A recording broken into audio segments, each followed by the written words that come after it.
السلام عليكم. الحمد لله الذي اصطفى. أما بعد فقد قال النبي صلى الله عليه وسلم: ما تزوج امرأة ليزها لم يزد الله إلا زلت، ومن تزوجها لمالها لم يزد الله إلى آخرة، أو قال عليه الصلاة والسلام. محترم حضرات و سامعین گرامی، اس وقت میرا موضوع سخن ہمارے معاشرے کا وہ ناصور ہے جس نے زندگی کے بنیادوں کو ہلا کر رکھ دیا ہے، سینکڑوں ہزاروں گھروں کو تباہ و برباد کر دیا ہے اور نہ جانے کتنے جذبات کو مسل کر رکھ دیا ہے۔ یہ وہ بیماری ہے جسے ہم اور آپ جہیز کے نام سے جانتے ہیں۔ حضرات، میں نے حدیث شریف پڑھی ہے جس میں حضور پر نور محمد عربی صلی اللہ علیہ وسلم کا پاک ارشاد ہے کہ جو شخص عزت حاصل کرنے کے لیے شوق بھی کرے گا تو رب ذوالجلال ایسے شخص کو ذلت کے سوا کچھ نہ دیں گے، اور جو شخص مال و دولت کی لالچ میں ساری کرے گا تو فقر فاقہ ایسے شخص کو ذلت اور تنگ دستی کے سوا کچھ نصیب نہ ہوگا۔ اسلام کے پاسبانوں،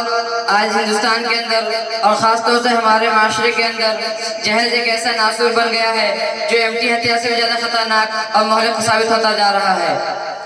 آج ہندوستانی معاشرے کے اندر روزمرہ کے اخبارات میں یہ سرخی زار بن کر چھپتی ہے کہ فلاں شخص نے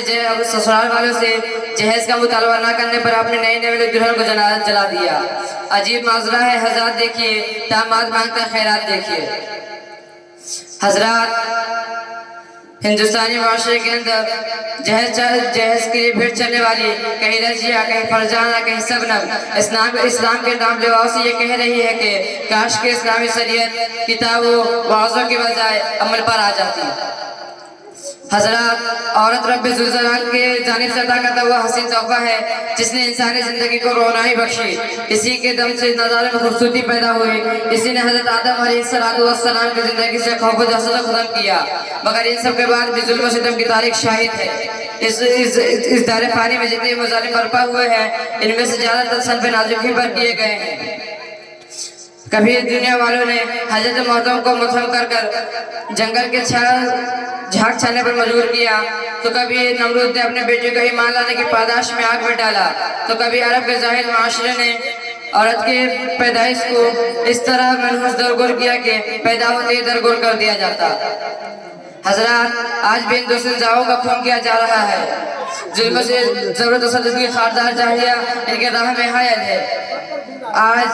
سارے دنیا میں یہ بات روز روشن کی طرح آیا ہے کہ جس گھر میں بیٹیاں جوانی کے دہلیز پہ قدم رکھتی ہے اسی وقت سے ماں باپ کی نیند حرام ہو جاتی ہے، زندگی کا لمحہ لمحہ صاف بن کر ڈسنے لگتا ہے۔ ایک طرف بیٹی کی اٹھتی ہوئی جوانی تو دوسری طرف جنسی بھیڑیوں کی اٹھتی ہوئی نگاہیں، اور تیسری طرف پڑوسی کی چامی کو آیا۔ جب اس گلاب کے پھول کو سجانے کے لیے والدین کسی بے لڑکے کی تلاش کرتے ہیں تو جہیز کے مطالبات ان کے ارادوں کو مسمار کر دیتے ہیں۔ ارے جہیز کے ٹھیکے دارو، کان کھول کر سن لو، ذرا دیکھو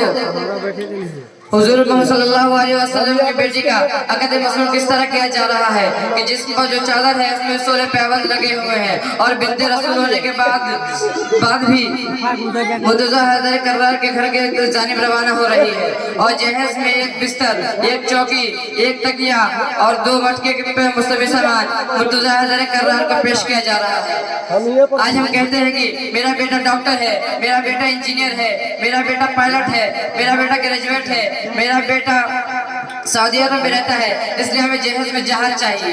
ارے اولاد پیدا کر کے جہیز کی تمنا کرنے والوں، کان کھول کر سن لو، اگر تمہارا بیٹا ڈاکٹر ہے تو حضرت علی امیر المومنین تھے، اگر تمہارا بیٹا انجینئر ہے تو حضرت علی مجاہد تھے، اگر تمہارا بیٹا گریجویٹ ہے تو حضرت علی اسد اللہ تھے، اگر تمہارا بیٹا پیکر سیاست ہے تو حضرت علی پیکر ولادت تھے۔ حضرات، آئیے ہم اس بات کا عزم کریں کہ اس جہیز جیسی ملعون رسم کو مٹا کر دم لیں گے، یہ سنگ گرا جو حائل ہے رستے سے مٹا کر دم لیں گے، ہم پھول بھی ہیں تلواریں بھی ہیں، باطل کو مٹا کر دم لیں گے۔ وآخر دعوانا الحمدللہ۔